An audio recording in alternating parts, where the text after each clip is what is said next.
How to build reasoning a strongest subject for all bank examination. सबसे पहले chapter wise पढ़ाई कीजिए, एकदम इत्मीनान से चैप्टर वाइज पढ़ाई कीजिएगा और पूरा थ्रू आउट द टॉपिक, चाहे वो पूरा सिलेबस पढ़िए। प्रीलिम्स और मेंस कुछ नहीं होता, सवाल का लेवल सिर्फ ऊपर नीचे होता है और कुछ नहीं होता।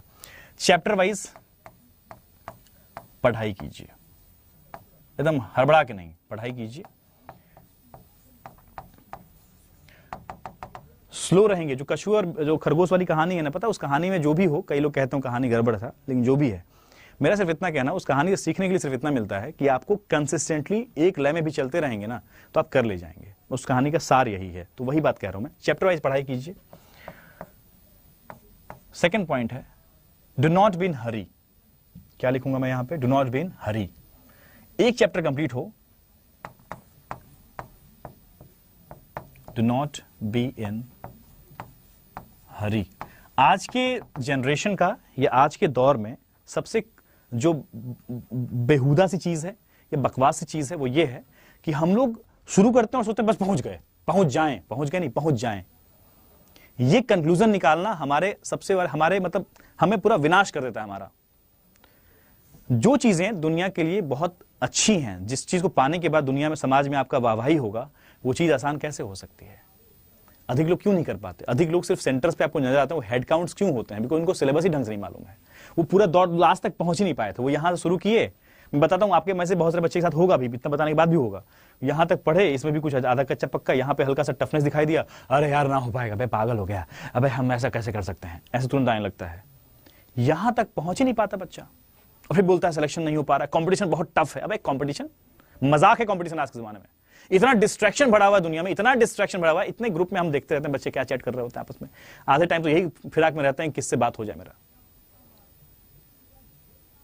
चिंटी जो है वो चिंटू के नाम से बैठी हुई है वहां पे, और चिंटू जो है वो चिंटी के नाम से बैठी हुई है। पता नहीं चल, फिर भी बच्चे परेशान हो उसमें। अरे भाई क्यों?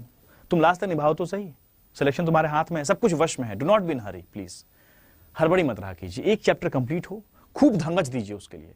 और रिसोर्सेस, दुनिया आपसे लाख वादा कर ले मैं सब कुछ फ्री में पढ़ाऊंगा, फिर भी कुछ दिन बाद लेके आ जाएंगे फलाना टेस्ट सीरीज लो, फलाना ये लो, मैं यूट्यूब पे फ्री पढ़ाऊंगा सब कुछ, तो फिर एप्लीकेशन पे क्यों हो?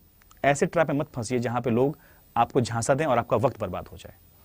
देखो, इस बात को समझना पड़ेगा, मैच्योर रहिए कि आपको कुछ कीमती चीजों का दाम देना पड़ता है दुनिया में। आप कल को घर से बाहर निकलेंगे तो भी आपको दाम देना पड़ेगा। चाहे कितनी भी बड़ी बड़ी कोचिंगें उठा लीजिए, स्कूल कॉलेज उठा लीजिए, कोई फ्री में नहीं कर सकता कुछ भी, क्योंकि उसको उस व्यवस्था को चलने के लिए भी कुछ पैसे लगते हैं। वो हवा में नहीं चला सकते।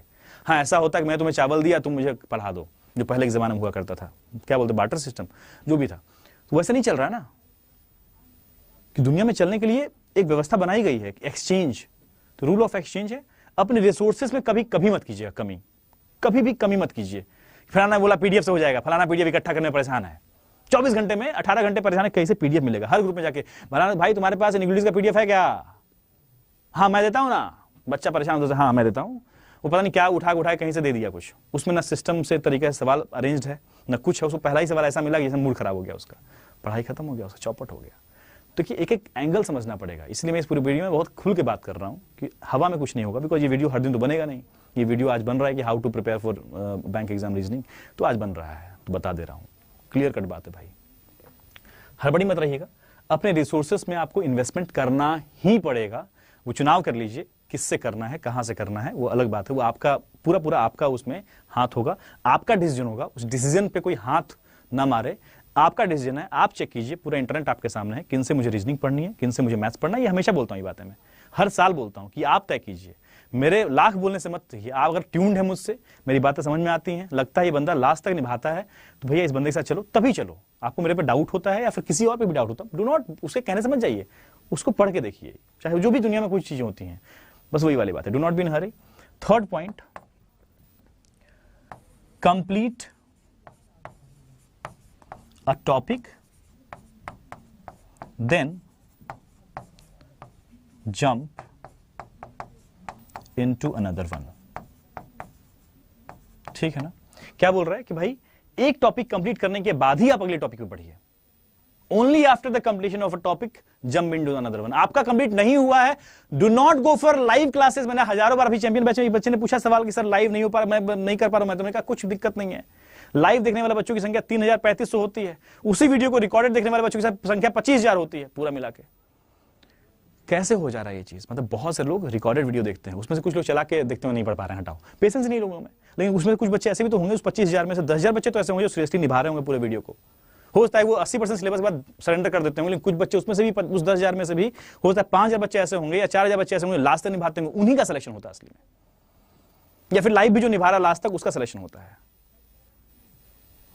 Getting my point?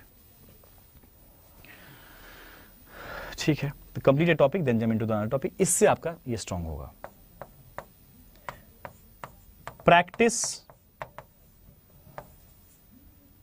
As much questions as you can, bracket में don't limit your practice, don't limit. उस चीज को लिमिट मत कीजिए कभी प्लीज। इतना सवाल हो जाएगा क्या सर? सर 200 सवाल प्रैक्टिस किया हूं सर, स्पीड नहीं आ रही सर। अबे तो कुछ और कर लो, 100 सवाल और करो, तो हो सकता है प्रैक्टिस में उसके बाद स्पीड आ जाए। बच्चा तुरंत ऐसे, हाँ आज पढ़ाई हुआ है सिटिंग अरेंजमेंट का, लेक्चर 2 लेक्चर हो गया, सर ने सर्कल बेस्ड क्वेश्चन कराया, ठीक है हम भी कर रहे हैं सर, मैं 3 मिनट टाइमर लगा रहा हूं, नहीं हो पा रहा है, मतलब मेरे बैंक एग्जाम नहीं हो पाएगा, अब नहीं हो पाएगा, मैं तो एकदम घटिया इंसान हूं, खुद को लेकर कंक्लूजन ड्रॉ कर लिया तुरंत से। मजाक समझ में आ रहा है? अबे घिसना पड़ता है तब जाके आउटकम दिखता है दुनिया में लोगों को, बिना घिसे कुछ नहीं चमका है आज तक, ध्यान रखना, ठीक है ना? तो practice as much as you can and do not limit yourself in practice, ठीक है ना? और जो बच्चे रैंक फाइल पूछ रहे हैं, एक बार आप जाकर रिफ्रेश कीजिएगा अपने एप्लीकेशन को, रैंक फाइल आ चुका है, दोनों ही, प्रीलिम्स वाला भी मेंस वाला भी अपलोड हो चुका है। प्लीज, मैंने पूछ लिया आपके, मैं लाइव शुरू करने से पहले मैंने चैट में देख लिया था रैंक फाइल का, रिफ्रेश कीजिए, अपलोड हो गया, ठीक है, क्लियर? तो प्रैक्टिस कीजिएगा। और एक और चीज, don't lose the hope very quickly, please उम्मीद को ना बहुत जल्दी से वो मत कीजिएगा।